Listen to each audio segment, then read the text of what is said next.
Assalamualaikum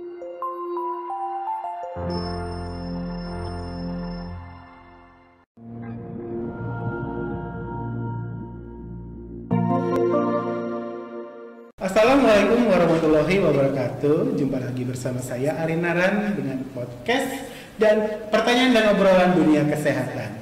Ya, kita ini temanya ya adalah tentang makanan yang diawetkan atau yang dipanaskan. Ya, sekarang saya sudah undang bersama Ibu Desi. Ya, selamat datang Ibu Desi. Terima kasih. Iya, dengan Ibu Desi ini kita akan tanyakan tentang makanan yang dipanaskan kembali itu bagaimana sih ya. Oke, langsung aja ini. Boleh nggak sebenarnya kita memanaskan atau menghangatkan kembali makanan?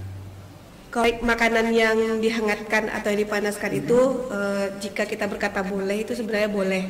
Tetapi kita lihat dulu, ada beberapa golongan makanan yang boleh dipanaskan atau yang dihangatkan. Nah, misalnya nih, makanan-makanan yang ada vitamin, dia ada beberapa makanan, tetapi golongan yang boleh dipanaskan atau dihangatkan itulah makanan-makanan yang tidak larut, tidak ada vitamin larut airnya. Nah, kenapa seperti itu? Makanan, contohnya sayur-sayuran. Kita tahu sayur-sayuran itu mengandung mineral, vitamin, dan mikronutrien. Nah, itu sangat tidak diperbolehkan untuk dipanaskan, betul, atau dihangatkan. Nah, tetapi ada golongan makanan yang diperbolehkan, contohnya ada beberapa makanan dalam jenis bentuk protein. Nah, itu baru boleh dipanaskan atau dihangatkan. Tetapi harus juga kita maksudnya itu kita perhatikan dihangatkan atau dipanaskan itu dalam maksudnya itu rentang waktu seperti apa.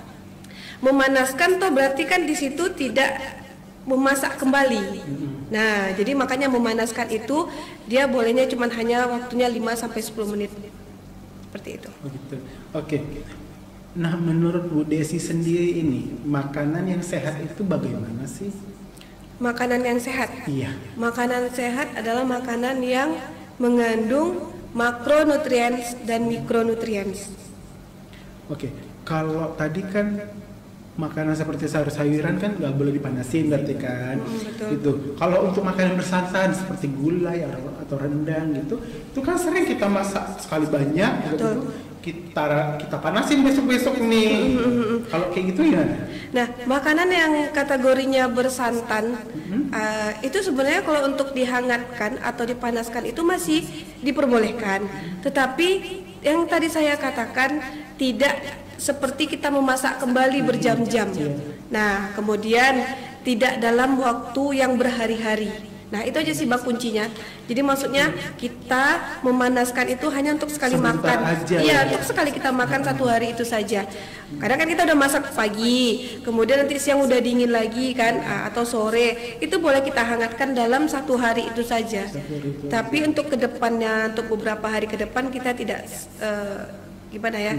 tidak bagus lagi lah untuk kadar proteinnya, karena yang sudah dihangatkan berkali-kali berhari-hari itu kadar proteinnya akan hilang.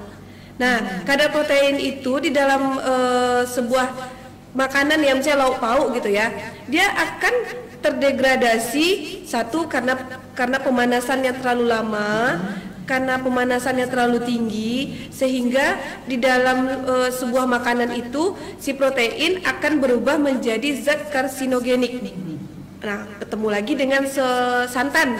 Nah, kita tahu santan itu adalah minyak ya, itu adalah golongan minyak santan itu. Nah, ketika santan itu ketemu dengan protein seperti ikan, daging, telur, itu dia akan berubah menjadi minyak tidak baik atau lemak tidak jenuh yang di dalam tubuh kita itu akan berubah menjadi kalau kita bilangnya kolesterol lah gitu ya. Nah, itu dia. Jadi akan bersifat lebih tidak baik lagi gitu. Nah, sebenarnya kuncinya adalah pemanasannya itu tidak boleh dalam jangka waktu yang lama dan ini kayak rendang itu besok ini udah dipanasin, berarti untuk besoknya lagi nggak boleh lagi dimakan. Sebaiknya enggak dihindari, ya Iya. betul. Malah kadang kita semakin lama kayaknya semakin enak. Iya, karena kan dalam pemanasan yang tinggi itu dia kadar minyak itu akan Makin menjadi bertambah. gurih. Iya. Jadi kadar minyak itu akan gurih. Makanya saya bilangin tadi ketika protein itu kita panaskan dalam jangka waktu yang lama dan berhari-hari, dia kan akan terdegradasi ya. Nah, itu tuh yang akan menyebabkan dia berubah menjadi lemak yang tidak baik. Lemak yang tidak baik itu di dalam makanan akan menjadi tes atau rasa yang gurih.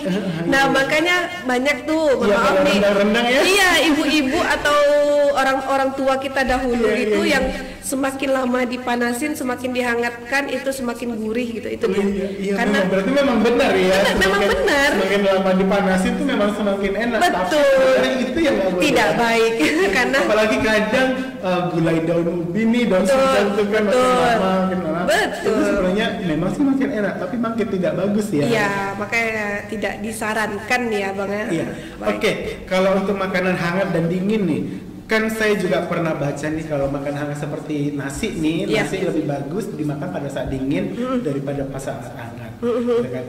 Sebenarnya kalau untuk sayur atau lauk gitu, itu mana yang lebih bagus? Makanan yang sudah dingin atau masih hangat? Nah, kalau untuk sayur-sayuran atau lauk pauk ya. Iya. Nah, kalau untuk kategori lauk pauk atau sayuran itu sebenarnya tergantung kondisi. Tapi kalau saya menyarankan sebaiknya dingin dulu. Maksudnya bukan dingin kategori cold ya.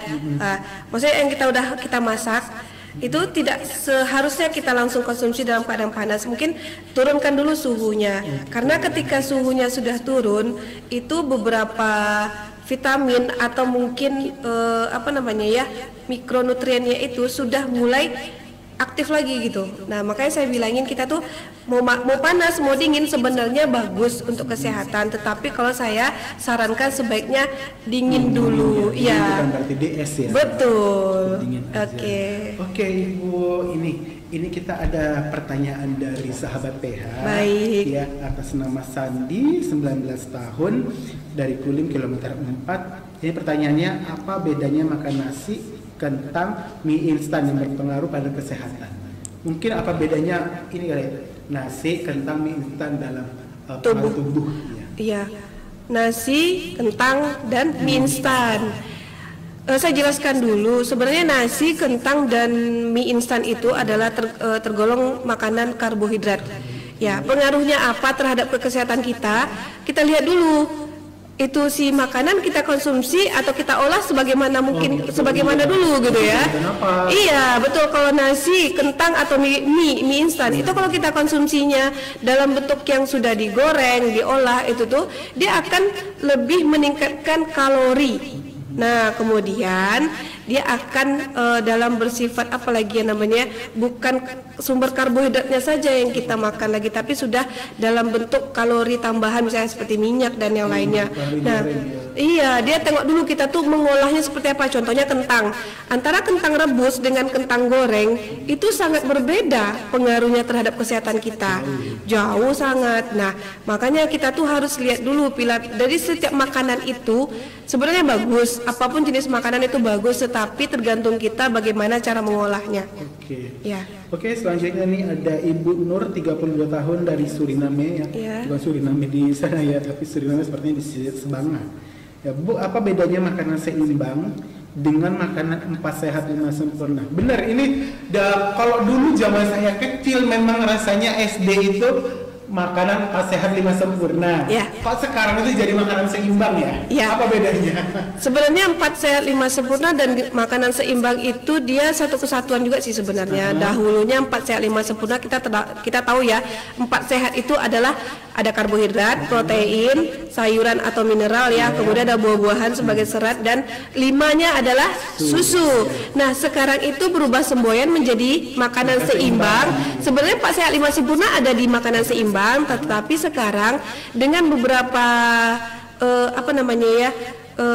beberapa penyakit atau mungkin ada beberapa standarnya ya. Jadi sekarang itu penambahan adalah aktivitas tubuh atau olahraga, kemudian apalagi namanya tuh olahraga, selain olahraga minum air putih yang cukup dan jaga kebersihan. Oh gitu. Iya, jadi selain kita mengkonsumsi makanan yang sehat, 4 sehat 5 sempurna, kita ada juga kegiatan-kegiatan betul, iya. Oke deh kalau gitu Bu, ya, Iya. sudah cukup jelas sekali. Ya Ibu, apakah ada pertanyaan? Nanti kalau ada pertanyaan boleh silakan ke WhatsApp aja nomor ini ya, akan kita jawab nanti pada saat podcast. Baik. Oke, saya akhiri podcast kita kali ini. Terima Saya kasih. Ari Naran. Wassalamualaikum warahmatullahi wabarakatuh. Waalaikumsalam. Rumah sakit permata hati, jai visi misi muliamu, pelayanan kesehatan bermutu dan profesional. Rumah sakit